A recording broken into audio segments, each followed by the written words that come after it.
Muy buenos días, el tema de hoy es ser un conquistador. Vamos al libro de Efesios capítulo 6:10. Por lo demás, hermanos míos, fortaleceos en el Señor y en el poder de su fuerza. Ser un conquistador. Para que usted y yo seamos unos conquistadores, debemos fortalecernos en el Señor y en el poder de su fuerza. Aquí nos lo habla el apóstol Pablo en el libro de Efesios, en el cual usted y yo debemos concentrarnos en lo que vamos a conquistar. Pero cuando usted y yo nos concentramos en lo que vamos a conquistar, nuestra mente, nuestros sentidos deben estar enfocados en la meta, en el propósito, en la visión, en la misión, la cual tenemos que cumplir. Pero también no podemos prestarnos a escuchar las voces del enemigo. Vemos que cuando van a conquistar, la persona no se pone a mirar el soldado, no se pone a mirar qué habla el enemigo, qué dice el enemigo, sino que cuáles fueron las instrucciones que debería seguir para conquistar la batalla. Y usted y yo, si queremos ser conquistadores, debemos primeramente abrir nuestros sentidos y el conocimiento en la palabra de Dios, ya que el Señor nos habla hoy: por lo demás, hermanos míos, fortaleceos en el Señor y en el poder de su fuerza. Aquí no nos habla en su conocimiento, en sus pensamientos, en sus estrategias, en sus títulos, en sus cargos, en sus rangos, en sus estatus, en sus palabras, su voluntad. No, en el poder del Señor y en su fuerza. Y eso lo encontramos a la luz de la palabra en de la dirección del Espíritu Santo, ya que el Señor quiere darnos ese conocimiento y entendimiento para poder saber cómo obrar y actuar para cada situación que usted y yo vayamos a enfrentar, para poder conquistar, ya que no podemos darnos por derrotados antes de entrar a la conquista, porque cuando vamos a entrar a la conquista debemos tener nuestra mente renovada y fija en el propósito por el cual vamos a conquistar y qué es lo que vamos a conquistar. Porque en Efesios 6:12 dice: porque no tenemos lucha contra sangre y carne, sino contra principados, contra potestades, contra los gobernadores de las tinieblas de este siglo, contra huestes espirituales de maldad en las regiones celestes. Debemos conocer el enemigo. Pero aquí el apóstol Pablo nos habla contra quién nos vamos a enfrentar. No es contra alguien de carne y sangre. Vamos a conquistar primeramente en el mundo espiritual. Y vamos a conquistar, como nos dice aquí, porque no tenemos lucha contra sangre y carne, contra una persona específica, no la tenemos, sino contra principados, contra potestades, contra los gobernadores de las tinieblas de este siglo, contra huestes espirituales de maldad en las regiones celestes, que se mueven en el entorno. ¿Qué es lo que usted quería conquistar y pronto ha luchado y se ha esforzado y ha mirado sus estrategias y ha hablado con uno, ha hablado con otro, pero no ha logrado conquistar eso, no ha logrado conquistar su matrimonio, no ha logrado conquistar su familia, no ha logrado conquistar su ministerio, no ha logrado conquistar su liderazgo, no ha logrado conquistar su propósito, no ha logrado conquistar a su familia, no ha logrado conquistar este ascenso, ese cargo? ¿Qué es lo que lo tiene estancado, que no lo ha dejado avanzar y evolucionar y no ha podido conquistar?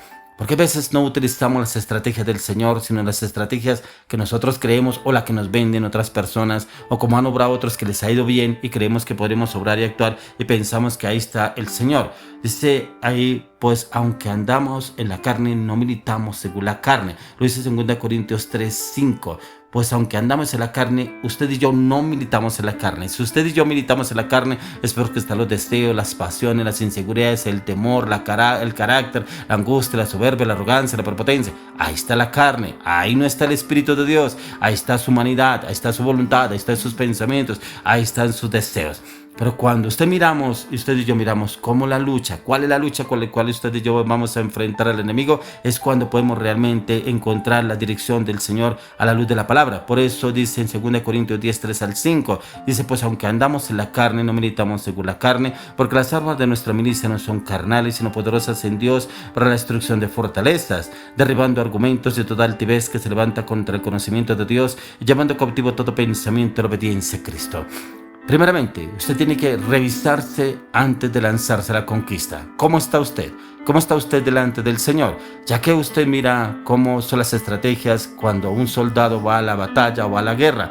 Tiene que ir con la indumentaria, pero su mente debe estar enfocada en contra el enemigo. Debe ser un soldado entrenado para poder enfrentar al enemigo. No cualquiera puede enfrentarse al enemigo, porque automáticamente sale corriendo, se esconde o de pronto sale, como dicen algunos, como carne cañón.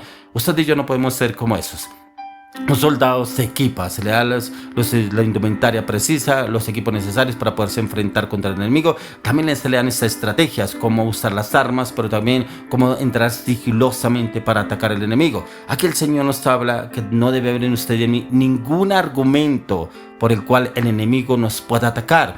Cómo están sus pensamientos, cómo está su carácter, cómo están sus palabras, cómo están sus emociones, cómo están sus sentimientos, cómo está su voluntad, cómo está su humanidad, cómo está delante del Señor, no delante de las otras personas. Cómo se ve usted a la luz de la palabra. ¿Será que usted se ve un hombre y una mujer preparados para conquistar? ¿O de pronto se quiere lanzar y quién quita que me vaya bien y de pronto lo logre? Hay personas que se lanzan a conquistar así como así y muchas veces salen mal trajeados.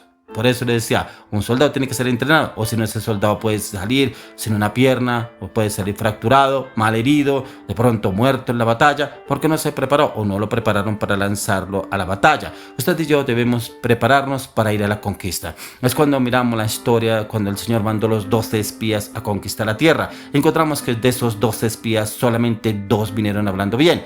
De donde el Señor los había mandado a conquistar. ¿Por qué? Porque ellos vieron que era lo que el Señor los mandó a ellos. Ellos no vieron los problemas, las circunstancias, las adversidades. Y es precisamente porque muchas personas no conquistan. Ay, no, y qué tal que me traten mal, y qué tal que me hagan mala cara, y qué tal que me echen, y qué tal que me peguen, y qué tal que no me den, y qué tal que... Muchas cosas que el enemigo le vende. Porque precisamente prestamos nuestros oídos para escuchar cosas que no edifican. No, usted no le va bien, usted que se va a meter, hermano, usted no está preparado. Usted para qué se va a meter en esa situación. Usted no está listo, ¿qué va a hacer eso? Eso no es para usted. Usted no vaya allá, esto no lo van a recibir. Y muchas veces prestamos nuestros sentidos, nuestros oídos para escuchar esas voces y como que sí, la verdad yo no creo que me vaya bien, yo no creo que lo vaya a conquistar. Pero ¿qué le dice Dios? ¿Qué le ha dicho el Señor? ¿Será que esa conquista sí es para usted o de pronto el enemigo sí lo está doblegando? Ya que para usted y yo poder ir a la batalla, presentarnos delante del enemigo, debemos estar revestidos del poder del Señor. Como lo habla en el libro de Efesios capítulo 6, el apóstol Pablo nos da unas indicaciones cómo debemos ir a conquistar, pero debemos estar preparados para cualquier dardo del enemigo, para cualquier ataque del enemigo, para cómo debemos enfrentarlo, pero también cómo podemos ganarle al enemigo, y siempre y cuando usted y yo avancemos, pero directamente con el Señor, en la dirección del Señor. Por eso ahí mismo en el libro de Efesios capítulo 6 versos 13 al 19. Y ahí nos habla, dice, por tanto, tomad toda la armadura de Dios para que podáis resistir en el día malo, y habiendo acabado todo, estar firmes. Estad pues firmes, ceñidos vuestros lomos con la verdad, y vestidos con la coraza de justicia, y calzados los pies con el apresto del evangelio de la paz, y sobre todo tomad el escudo de la fe, con que podáis apagar todos los dardos de fuego del maligno. Tomad el yelmo de la salvación y la espada del Espíritu, que es la palabra de Dios, y orando en todo tiempo con toda oración y súplica en el Espíritu, y velando en ello con toda perseverancia y súplica por todos los santos y por mí, a fin de que al abrir mi boca me sea dada palabra para dar a conocer con denuedo el misterio del Evangelio. Aquí encontramos cómo el apóstol Pablo da estas estrategias tan claras y concisas de cómo debemos estar usted y yo obrando. Sobre todo, tomad el escudo de la fe. Usted no puede ir a conquistar en derrota. Ay, no, quién sabe, qué tal que me echen, qué tal que no me acepten, qué tal que no pueda hablar, qué tal que no me pueda presentar bien delante de ellos. No puede presentarse así. Poder apagar los dardos del enemigo del fuego del maligno. Esos dardos deben ser eliminados con los pensamientos de la palabra de Dios. Tomad el yelmo de la salvación y la espada del Espíritu, la palabra de Dios, orando en todo tiempo con oración y súplica. Debemos orar antes de salir a conquistar, pero también orando en el tiempo de la conquista, no pensando que pronto nos van a derrotar. No, en el tiempo que usted y yo vayamos a conquistar, para ser un conquistador debemos estar orando y velando con súplica en el Espíritu, pero también velando con toda perseverancia y súplica con todos los santos. Y así como lo dice el apóstol Pablo, que ahí lo dice, y por mí, a fin de que al abrir mi boca me sea dada palabra y dar a conocer con denuedo el misterio del Evangelio. Poder pedir al Espíritu Santo, usa mi boca, llena mi boca con tu palabra, que tu palabra sea obrando a través de mi boca, que no sean mis pensamientos, que no sea mi carácter, mis palabras, mi voluntad, que sea la palabra de Dios obrando a través de mi boca. Pero es cuando le permitimos al Espíritu Santo entrar y tomar el control de nuestros sentidos, de todo nuestro carácter, nuestra palabra, nuestra voluntad, y que el Espíritu Santo nos use de una manera sobrenatural para poder lograr la conquista. Así como esos grandes conquistadores que el Señor usó a través de la palabra de Dios, nos puede usar a usted y a mí. Vemos, por ejemplo, un ejemplo del claro como Dios Dios usó al rey David. Este hombre le consultaba a Dios: ¿será que nos enfrentamos a los filisteos? ¿Será que podemos enfrentarnos en la batalla contra tales? Y el Señor les decía: sí, ve. Otras veces el Señor decía: no, no vaya. Siempre lo hablaba en el Señor. Y el Señor le dio la conquista. Usted y yo podemos ser de conquista, direccionados en el Espíritu Santo en Cristo.